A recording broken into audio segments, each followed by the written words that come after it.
Hello. यहाँ पर semester 4 के लिए जिनका मेन हिंदी है उनके लिए पेपर 8 का एक प्रश्न बनता है।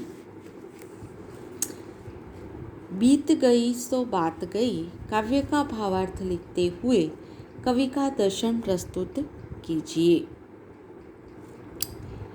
इसे ऐसे भी पूछा जाता है कि जो बीत गई सो बात गई काव्य में कवि बच्चन जी ने जीवन जीने की कला सिखाई है। इसको सोदाहरण समझाइए। या ऐसे भी कर सकते हैं कि कवि बच्चन बीती बातों को भुलाना चाहते हैं। जो बीत गई सो बात गई इस काव्य के आधार पर समझाइए। अब हम इस प्रश्न को देखेंगे जिसमें हम देखेंगे पूर्व भूमिका, काव्य का भावार्थ, कवि का जीवन दर्शन और उपसंहार।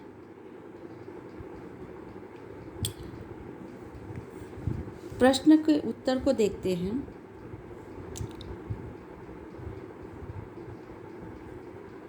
हिंदी साहित्य में बच्चन जी छायावादोत्तर हिंदी काव्य की स्वच्छंदतावादी काव्यधारा में हालावादी कवि के रूप में प्रख्यात है।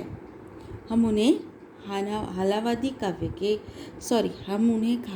कवि के रूप में जानते हैं और हिंदी साहित्य में भी उनका नाम इसी प्रकार लिया जाता है। यौवन की मादकता और मस्ती के गीत गाने वाले इस कवि ने समय के साथ कदम मिलाते हुए जीवन दर्शन के अनुभवों को अभिव्यक्ति देने वाले गीत भी लिखे। यानी कहने का तात्पर्य यह है कि यौवन की मादकता और मस्ती तो इनके गीत में थे ही, साथ में उन्होंने समय के साथ कदम मिलाते हुए जीवन के दर्शन के अनुभवों को भी अभिव्यक्त किया। उन्होंने जीवन में जो भी अनुभव किए उन सभी को भी उन्होंने अपने साहित्य में उतारा। उनके काव्य में उनके जीवन के विभिन्न मोड़ मुखरित हुए हैं। यानी कि उन्होंने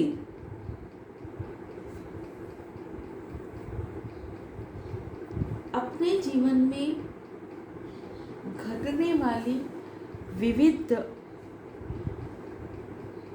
परिस्थितियों को अपने काव्य में प्रस्तुत किया है। अतीत की स्मृतियों से रस ग्रहण कर उन्होंने भविष्य को संवारने का संदेश दिया है। उन्होंने इसके साथ संदेश भी दिए हैं, हमें बताया है, सिखाया है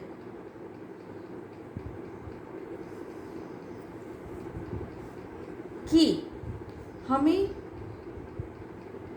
भविष्य की ओर देखना चाहिए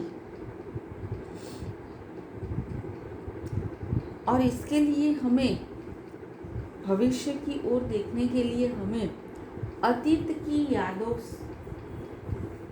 से रस ग्रहण करना चाहिए। बीत गई सो बात गई उनकी ऐसी ही कविता है जिसमें कवि का निर्माण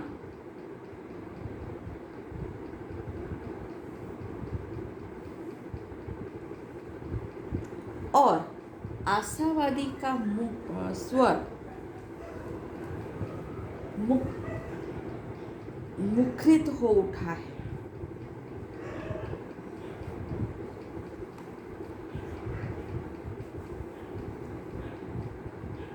अब हम देखते हैं काव्य का भावार्थ। बच्चन जी कहते हैं कि जीवन में एक बार जो घटना घट जाए उससे सीख लेकर हमें आगे बढ़ना चाहिए। हमारे जीवन में यदि कोई व्यक्ति सितारा बनकर आए, अपने प्यार की रोशनी हमें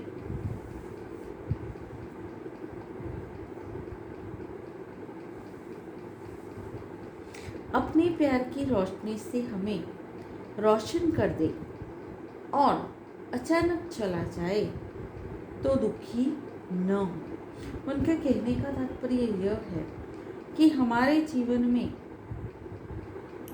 कोई ऐसा व्यक्ति है जो हमारे जीवन का सितारा है, यानी कि हमारे जीवन की रोशनी है और उससे ही हमारे जीवन में रोशनी है।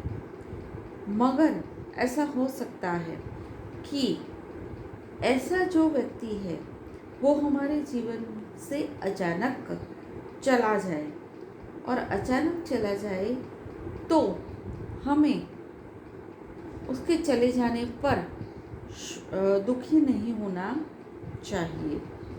आकाश के मुखड़े को देखो। अब कवि उदाहरण देते हैं कि आकाश जो है उसका चेहरा देखिए।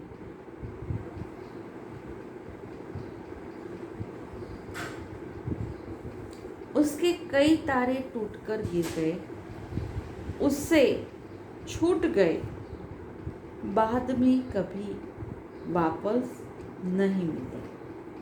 वे कहते हैं कि आकाश को देखिए, अंबर को देखिए कि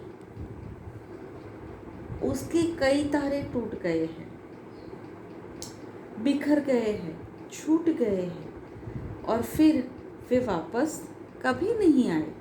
फिर भी आकाश उन तारों पर, अंबर उन टूटे तारों पर कभी भी शोक नहीं मनाता। माना कि कोई तुम्हारे जीवन में सुगंधित फूल बनकर आया है,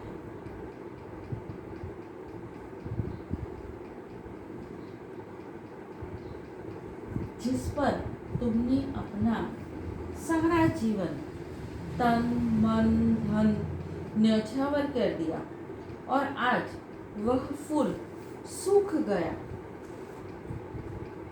तो ऐसे में तुम्हें बगीचे को देखना चाहिए। उस बाग में से कितनी भी कलियां सूख जाएगी, कितनी बेलें मुरझा जाएगी जो फिर कभी नहीं खिलती, मगर मधुवन उस बात पर कभी शोक नहीं मनाता। उसी प्रकार कवि कहते हैं कि तुम भी अपने जीवन रूपी बाग में खिले फूलों के सूखने पर शोक न मनाओ, न करो। तुम्हारे जीवन में ऐसा समय भी आएगा जब तुम्हारा प्रिय मधुर प्रेमी व्यक्ति, जिसे तुमने अपना मानकर सब कुछ दे दिया हो, वह तुमसे बिछड़ जाएगा। तब तुम मदिरालय की तरफ देखना और उनमें तो एक नहीं अनेक प्याले टूटकर मिट्टी में मिल जाते, पर उन पर कभी मदिरालय पछताता नहीं है। उनके समान हमारा जीवन भी है।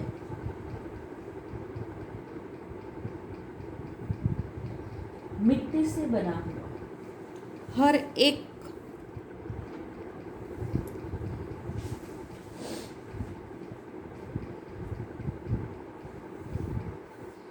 जीवन का हर एक क्षण क्षणिक है। जीवन भी क्षणिक है। फूलों को टूटना है, प्यालों को टूटना है, वह टूटने वाले ही है, इसीलिए टूटते हैं। लेकिन संसार रूपी मदिरालय में मधु और मस्ती की कमी नहीं है। पुराने प्याले टूटते हैं तो नए जन्म लेते हैं, जिसमें जीवन की मादकता को समझ लिया है। वे तो प्यालों के टूटने पर भी जीवन रस को लूटते हैं। उस रस को पीने के लिए वे प्यालों के मोहताज नहीं होते। जो केवल प्यालों के माध्यम से पीते हैं, वे तो कच्चे पीने वाले हैं। वे ही प्यालों के टूटने पर रो देते हैं। सच्चे मधुरस को पीने वाले कभी रोते चिल्लाते नहीं। वह तो हमारी बीत गई बात गई भूलकर नए सिरे से जीवन शुरू करते हैं।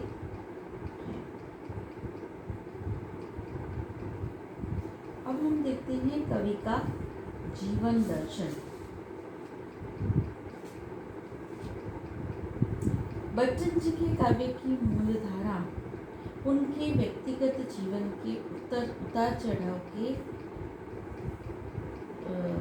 बातों से प्रेरित है। कवि अतीत पर, विगत काल पर बार बार सोचकर आंसू बहाने की बात को व्यर्थ करते हैं। जो बीत गई सो बात गई काव्य में कवि जैसे गीता का दर्शन प्रस्तुत कर रहे हैं, ऐसा लगता। साधन और साध्य का संबंध स्थापित करते हुए बच्चन जी ने यह सनातन सत्य बयान किया है कि जीवन में साधन हमेशा साध्य तक पहुंचाने में सहायक होते हैं। जीवन का अंतिम लक्ष्य नहीं। यदि साधन छूट जाए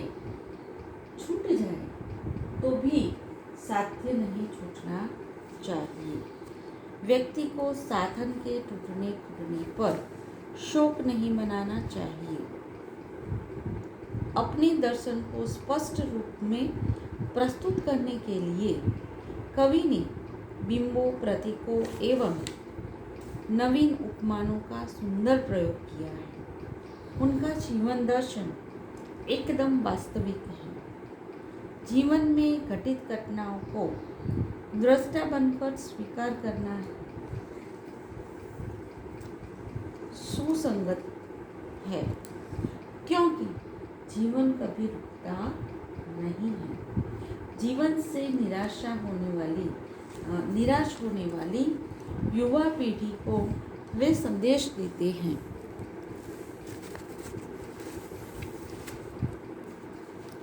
अंबर, मधुवन एवं मदिरालय का उदाहरण देते हुए कवि कहते हैं, अंबर के आनंद को देखो, कितने उसके तारे टूटे, कितने उसके प्यारे छूटे। पर बोलो, टूटे तारों पर कब अंबर शोक मनाता है। जो बीत गई सो बात गई। मनुष्य जीवन के आनंद को भोगने के लिए कई प्रयत्न करता है। उसे मनचाही चीज़ मिलने पर खुशी होती है और खो जाने पर वह शोक मनाता है। ऐसा इसलिए होता है कि हम क्षणभंगुर और नाशवंत चीज़ों पर मोहित हो जाते हैं। उन्हीं को सर्वस्व मान लेते हैं। इस प्रकार साधन को साध्य मान लेने पर जब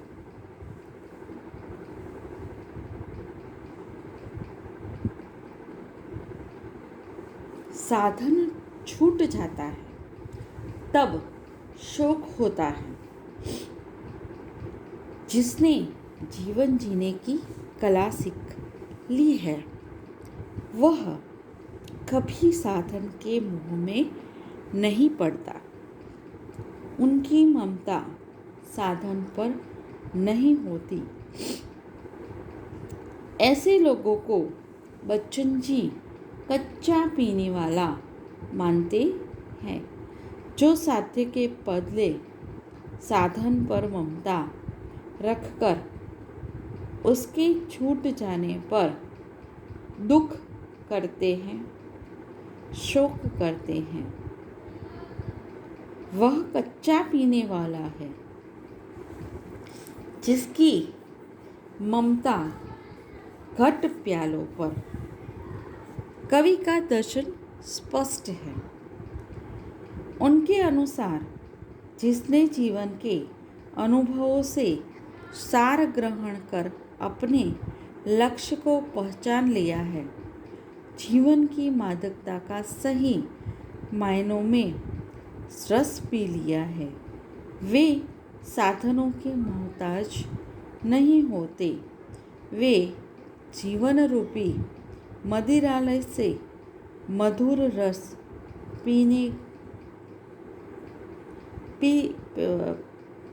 पी जानते हैं। वे हर हाल में खुश रहते हैं। जैसे जो मादकता के मारे हैं वे मधु लूटा ही करते हैं। जो सच्चे मधु से जला हुआ कब रोता है, चिल्लाता है, जो बीत गई सो बात गई।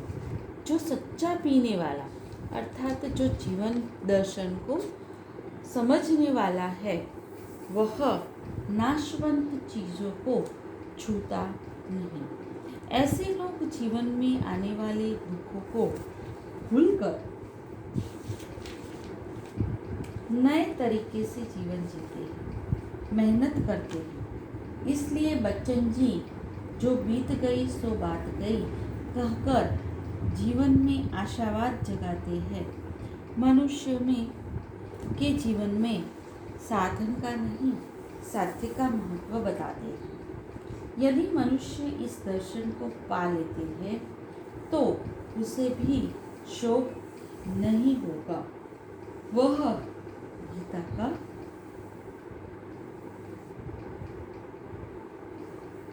दर्शन कवि यहाँ प्रस्तुत करते हैं और उसके द्वारा जीवन जीने की कला सिखाते हैं। उपसंहार के रूप में हम कह सकते हैं कि इस काव्य में एक नए रूप से बच्चन जी ने प्रस्तुति की है।